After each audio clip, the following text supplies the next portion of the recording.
The race director is more or less like a maestro, which comes in, we have the hall, we have the band, and I have to understand how the band plays so that when it comes to show time, the band is playing perfectly tuned up with the music which we want.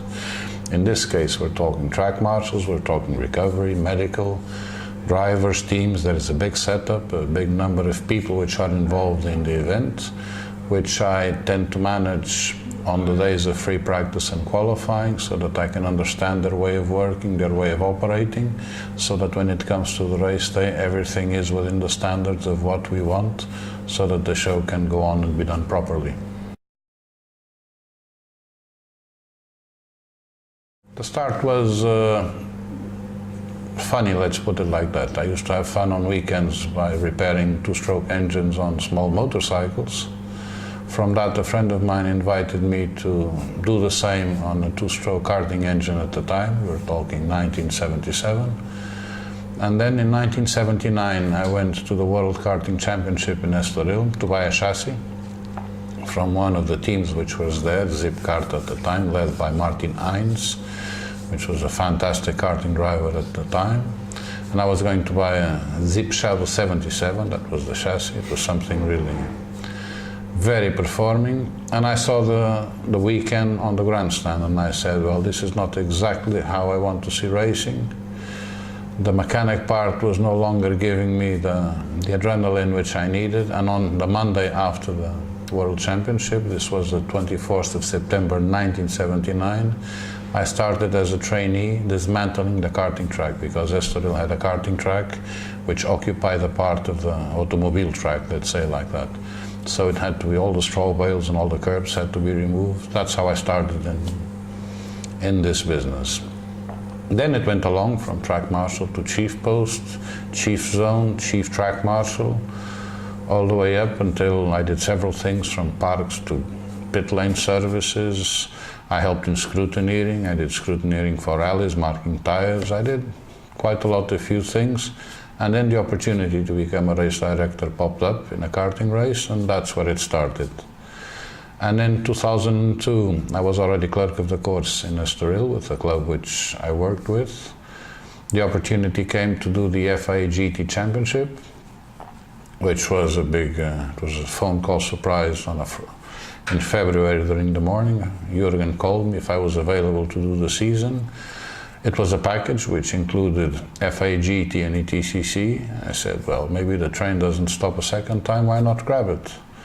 And I grabbed it in 2002 for 1 year, and well, I'm still here.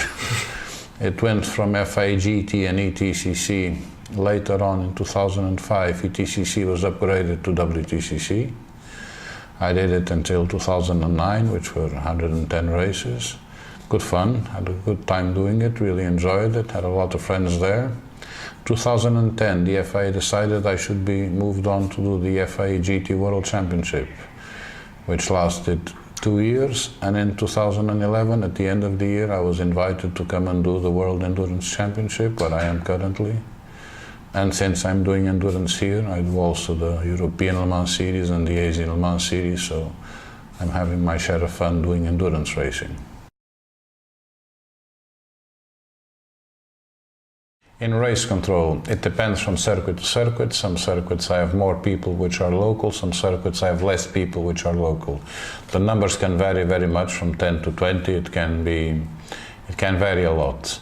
On the staff which I'm directly affected with, permanent staff which are with me, I have Lisa, which is my right arm. She normally sits on my right or on my left. She does the analysis, the telemetry analysis of all the incidents, how lines are done, how accelerators are, brakes, Gs, all that. She's a strong tool on what concerns helping me understand the accidents.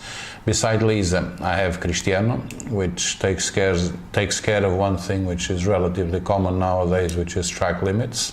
He has a software and a set of cameras dedicated to that, where we analyze the track limit itself, how it was done, if there is an improvement or not. And if he sees that there is a case, then he sends it to me to be analyzed. Beside Cristiano, we have Yannick. Yannick Lalmas is a driver advisor for the stewards and for myself. I get a lot of his opinion. I was never a race driver myself, and he can give me very valuable input on how a driver will react, on how a driver sees a situation. I call him the conscience. He also has access to the same videos which I have. Each time I ask a replay from TV, he also sees it, so he can also help me understand and evaluate better if it is a case or not. Beside him, I have Rick. Rick is the man which manages the software which does the race analysis. It's quite a complicated software. It's a system which is in constant developing, so we need someone here which race to race upgrades the system itself. We also have now a weather forecaster which allows me to decide in a more solid way, like we did in Le Mans, if we should stop before a real storm comes in, because he can see it. He has his own radar set around the circuits to help me understand how the weather is going to behave and how can I anticipate in order to ensure the security of the drivers. Last but not the least, in race control, also from our side, we have the FIA medical doctor delegate. He checks everything which is on the medical side, which I do not have to do myself. He will check the number of nurses, ambulances, doctors, all the things which are mandatory for a championship of this level, and he's the one that gives me the okay or not to go ahead with the session or with the race. I've already had a few nots due to fog and blocking the helicopter, for example. He also takes care of ensuring that the procedures which are taken on the sporting medical side are the same which are regulated worldwide. After that, I have one victim in the Obi van, which is the TV producing bus. His name is Fred. I'm always annoying him, asking for videos, replays, onboards, this and that, try to find me an accident which happened 20 minutes ago, more or less in that area. He does a great job, a fantastic job. I really annoy him a lot, but it's a very useful tool. Now that we've been working together for 2 years, he understands what I want and sometimes even gives it to me even without me asking. It's good to have a video when you're reporting to the stewards. It's good to have solid video evidence. It makes their life much, much easier. We have a permanent safety car driver, which is someone that helps me in situations of rain. He also gives me a very good analysis of how the track is, how the grip is, how the cars will behave. We do ask the cars themselves via the teams how they feel the track, too much spray or not, which was an issue in Le Mans this year. He will also give me feedback if there is an oil spill, if the track is already clean or not.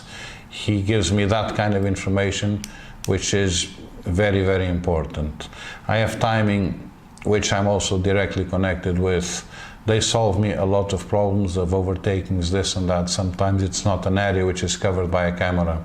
I resource to timing that in order to understand if it really happened and to base a case if that is the case. And then in the pit lane, I have a huge group of scrutineers which are more or less surveilling the sporting discipline in the pit lane.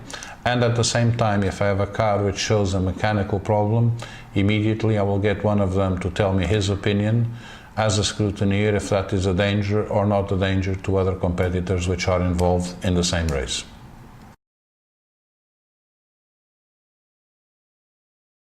A typical race day doesn't exist because each day within the weekend has several things to do.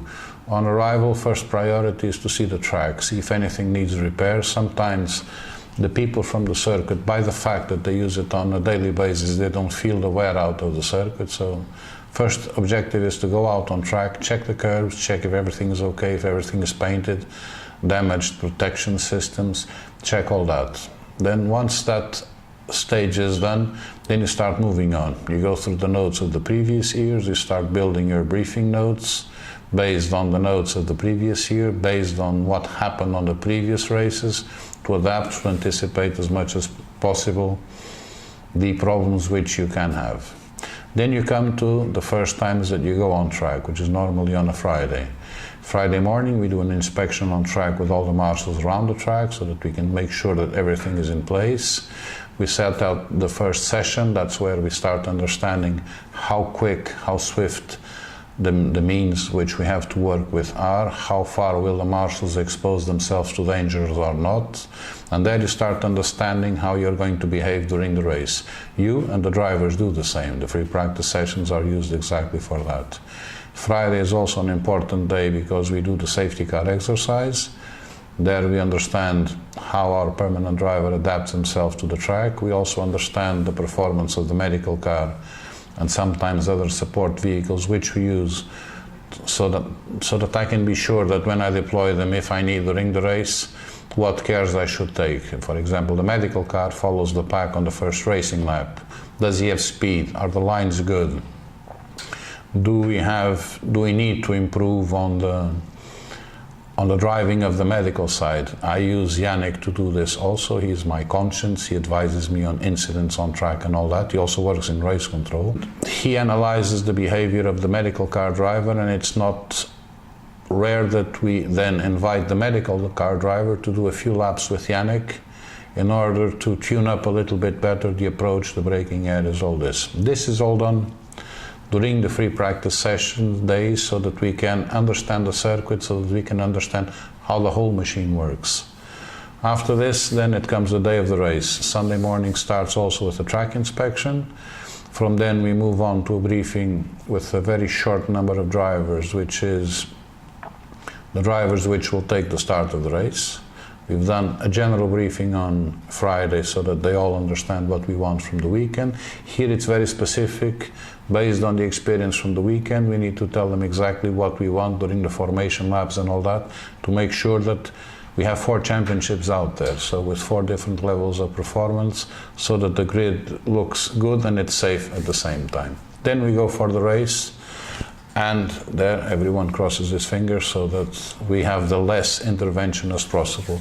A good race day for me is a day which I don't need to do anything at all during the race. That means that they all took care of themselves in a proper way and I did not need to intervene. Normally a situation is detected on track or reported by another official, be it the track marshal or a pit lane marshal or even a scrutineer. I get the report, I gather all the data which I can attach to that report, and I judge if there is an incident or not. If there is an incident, then I send it to the stewards. The stewards are a little bit like a judge, a set of judges that then will decide if in fact I'm right and it is an incident, and if that incident entails a penalty or not. In certain kind of race management, the race director can decide immediately the kind of penalty which is applied.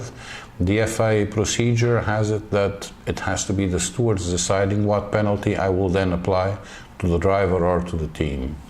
This has an advantage, this procedure, because if I'm not in a good relationship with driver A or B because something went wrong in the last weekend or the previous race or whatever, the fact that it is a second body analyzing the situation allows it to be clean of any possible interpersonal interference which could change or bias the decision.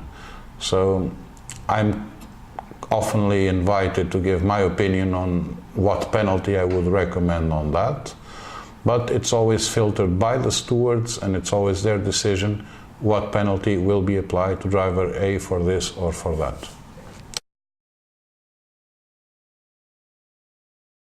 As opposed to the penalty situation where I send information to a third party that will judge what happens. On what concerns safety, it all depends on me. There is no time to lose, and we must make sure that all parties involved are absolutely safe, be it the drivers, be it a team member, a crew, a pit lane marshal, a track marshal, whatever. And the decision depends a lot on what I saw during the preparing of the race. Depends on how swift the marshals are, how much will they volunteer to go and deal with situations with a simple coverage of yellow, or do I need to go deeper into a full course yellow or deeper into a safety car or eventually a red flag. It's not mathematical. One cannot make a table saying that with this I do that. No, it depends a lot on how the weekend was and how the preparation of the event was done in the practice sessions and even on the support races, which I see a lot of them, just to understand how the recovery. If I don't have recovery in one of my sessions, I will stay in race control until I find a situation of recovery, to understand how quick, how swift they are, so that then I can base my decision either for a full course yellow or a safety car, or even a red flag if it is the case. It's not mathematical. It's being there. This is a family. The WEC is a big family, including teams, including the organization itself. It's a family work. I spend a lot of days a year with them. It's important. It's a team, and it's a team in the pure sense of team. It's not just a group of people which work together. It's a group of people which trust each other and work together. It's a closed group. It's very close, let's put it like that. We take our meals together. The catering combines teams, combines the drivers, combines everyone from all the ranks within the pyramid of the organization of the event. Everyone eats in the same place so that we can all socialize, and there is, at the end, there is a human relationship between us aside the professional one. One favorite moment of the event, eventually the checkered flag, if everything is okay and no big accidents happen and everyone goes home safely and we don't leave anyone back in the medical center.